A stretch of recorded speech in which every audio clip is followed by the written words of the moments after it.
سوال ہمارا جواب آپ کا میں آج جو اہم بات ہے وہ ہے عید کی تیاریاں کیسے کریں جائیں صبح سے اور 15 دن تک شاپنگ کے لیے کے نام پہ گھر سے نکلیں، مارکیٹوں میں چکر لگائیں اور شاپنگ کریں آخری دن.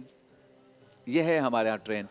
15 دن تک صبح سے لے کے شام تک جو ہے وہ مارکیٹوں میں گھومنا ہے اور لینی تھی ایک پینٹ اور ایک شرٹ، اور وہ لیا 14 دن کے بعد چاند رات کو. اور باقی دن کیا کیا؟ راستے میں گھومتے گھامتے پہنچ گئے افطار کی روڈ پر ہی، اور پھر رات کو گھومتے گھامتے موٹر سائیکل پہ اور سیری سے کچھ دیر پہلے گھر گئے. نمازیں بھی گئیں، بس یہ روزہ بھی تھا نہیں تھا کچھ پتہ نہیں. یہ ہے شاپنگ نہیں ہے.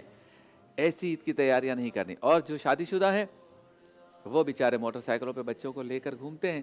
اگر مالی طور پہ مستحکم ہیں تو گاڑی میں لے کے گھومتے ہیں، مڈل کلاس ہیں تو موٹر سائیکل پہ لے کے گھومتے ہیں، اور ہماری طرح ہیں جو کسی کلاس میں نہیں ہیں وہ پریشان رہتے ہیں. اور ان کا بھی معاملہ یہی ہوتا ہے کہ گھومتے پھرتے زیادہ ہیں اور شاپنگ کم کرتے ہیں. ہاں بیوی بچوں کے ساتھ جب شاپنگ کے لیے نکلتے تو چوائس کا کافی پرابلم آتا ہے.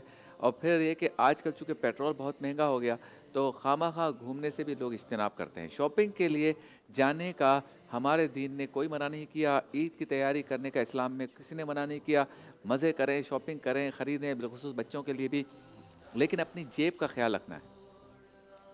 جیسے جیسے وقت گزر رہا ہے، پاکستان میں مہنگائی ہو رہی ہے، کاروبار خراب ہو رہا ہے، روزگار کے مسائل ہیں، تو خواتین جو ہے وہ اپنے گھر کے مردوں پر لوڈ کم کریں اور بچوں کی عید کو بہتر کریں. کوئی مسئلہ نہیں ہے، ان کی عید کو خراب نہ کریں، اپنی کچھ قربانی دے دیں تو زیادہ بہتر ہے. اچھا مارکیٹوں کی صورتحال یہ ہے کہ پہلے تو موٹر سائیکل کھڑی کرو یا گاڑی کھڑی کرو تو جگہ نہیں ملتی. جگہ مل جائے تو سب سے پہلے پارکنگ والا ہاتھ باندھ کے آتا ہے، صاحب جی 100 روپے کی پرچی. اس سے پہلے لڑائی کرو. چلیں اگر اس نے لے بھی لی پرچی، دے بھی دی، ہم نے پیسے دے بھی دیے، گاڑی کھڑی کر دی، تو اس پہ لکھا ہوا ہے پرچی پر کہ آپ کی گاڑی کی ذمہ داری کوئی نہیں ہے. یعنی میں 100 روپے لے رہا ہوں لیکن خیال نہیں رکھوں گا. اگر اس کا شیشہ چوری ہو گیا، تالا توڑ کے اندر سے کوئی ٹیپ لے گیا، میری ذمہ داری نہیں. پاکستان ہے یہ ساری چیزیں ہوتی ہیں. پھر جب واپس آئے پولیس والوں نے اٹھا لیا. ہم نے کہا بھائی ادھر پارکنگ کے پیسے دیے ہیں. پولیس والے کہتے دیکھو سامنے نو پارکنگ لکھا ہوا ہے، اب اس کو تلاش کرو جس نے 20 50 یا 100 روپے لیے. تو شاپنگ کے لیے جانے کے لیے مسائل بہت ہیں. اس لیے آپ نے دیکھا آن لائن شاپنگ کا رواج آ گیا. اب آن لائن شاپنگ میں کیا ہوتا ہے، عید کی تیاری کرنی ہے، شاپنگ کے لیے آپشنز دیکھے کون سے کلر لینے ہیں، کون سا ڈیزائن چل رہا ہے، لے لیا. اب آئے گا کب؟ بولے پرسوں آ جائے گا. عید ہے 5 دن بعد. ہم نے کہا 2 دن باقی ہیں. 5 دن تک آرڈر ہی نہیں آیا. اب اس کو کوس رہے ہیں، بھیجا نہیں، بولا رش ہے اور اسٹاف کم ہے، اب ابھی 2 گھنٹے میں آ جائے گا. آپ کی تو عید گئی. اچھا پھر اس میں ایک مسئلہ آتا ہے کہ جب آرڈر آ جاتا ہے تو کیا یہ وہی آرڈر ہے جو آپ نے دیا تھا؟ اور آخری دن آپ کو پرابلم تو نہیں ہوگی. لہٰذا عقل مندی یہ ہے کہ عید سے 20 25 دن پہلے عید کی تیاری کر لیں، اور رمضان سے پہلے کر لیں تو رمضان کی ساعتوں میں مارکیٹوں بازاروں میں جانے کی زحمت نہیں ہوگی، اور یہ جو میں نے مسائل بتائے وہ بھی کم ہوں گے.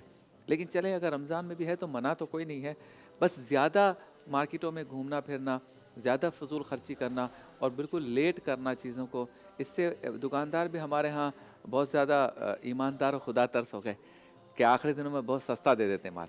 وہ جتنے دن گزریں گے مہنگا کریں گے. تو آپ جب بالکل چاند رات پہ جائیں گے، ان کو پتہ ہے آج آیا ہے تو صبح تو عید ہے، ابھی لے گا ہی لے گا. تو اس طرح سے چیزیں پھینک رہے ہوتے ہیں. آپ نے جگہ جوتوں کی دکانوں پہ، پینٹوں کی دکانوں پہ، اس طرح سے شاپس پہ وہ لوگ یوں کھڑے ہوتے ہیں، مجھے مل جائے مجھے مل جائے. تو اس وقت پھر پیسے تو آپ دیکھتے نہیں ہیں. تو اس لیے ایک شاپنگ بھی ایک پلان ہے کہ آپ نے کیسے کرنی ہے. ہمارے ہاں جتنی باتیں میں نے کی، لوگ یہ کہتے ہیں کہ میاں ہم یہ ساری باتیں آپ کی تسلیم کرنے کے لیے تیار ہیں، لیکن ہمارے مالی حالات ایسے ہیں کہ پیسے آئے ہی ابھی ہیں. پیسے آنے پر اگر پیسے رمضان سے پہلے اتنے آ جائیں تو لوگ شاپنگ کر لیں، درمیان میں آ جائیں تو کر لیں، 4 ہفتے رمضان کے ہوتے ہر ہفتے مل جائیں تو بھی کر لیں. تو جابس لوگ جہاں پر کرتے ہیں یا کانٹریکٹس پہ کام کرتے ہیں یا باہر سے پیسے آنے ہیں یا اسکول میں پڑھاتے ہیں، مدرسہ جو بھی ہے، میں بالکل سنجیدہ بات کر رہا ہوں. وہ بیچارے بعض اوقات میں جو باتیں کر رہا ہوں اس کو تسلیم کرنے کے لیے تیار ہیں، لیکن چونکہ وہ محتاج ہوتے ہیں کہ باس کی طرف سے یا کمپنی کی طرف سے یا اوورسیز کی جانب سے ان کے اکاؤنٹ میں پیسے آتے لیٹ ہیں، تو اس وجہ سے وہ شاپنگ بھی لیٹ کرتے ہیں. تو آئیڈیل پوزیشن تو یہ ہے. لہٰذا اس موقع پر میں ان تمام خیراتی اداروں سے بھی کہوں گا جو عید کے کپڑے جو ہے فری میں بانٹتے ہیں یا رعایتی قیمتوں پہ بانٹتے ہیں، آپ بہت اچھا کام کرتے ہیں، کوشش کریں یہ کام بھی 15 رمضان سے پہلے پہلے سمیٹ لیں۔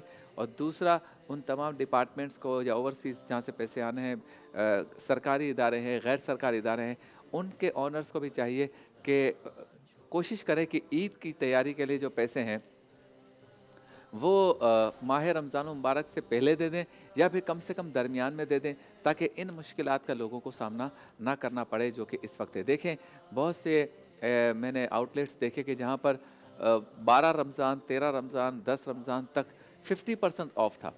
تو میں نے اس کو پوچھا کہ اتنا تم آدھی قیمت میں دے رہے ہو، بہت اچھی پروڈکٹ ہے آپ کی۔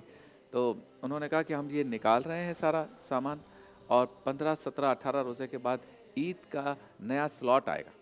وہ جو لاٹ یا سلاٹ آئے گا وہ چونکہ مہنگا ہوگا تو اس پہ کوئی رعایت نہیں ہوگی، تو پھر تو بے وقوفی ہے کہ ہم آخری دنوں میں شاپنگ کریں۔ لہٰذا اگر چیزیں ٹھیک رہیں، سسٹم ٹھیک ہو جائے، حکومت بھی کوئی قانون سازی کر لے تو سب کی عید اچھی ہو جائے۔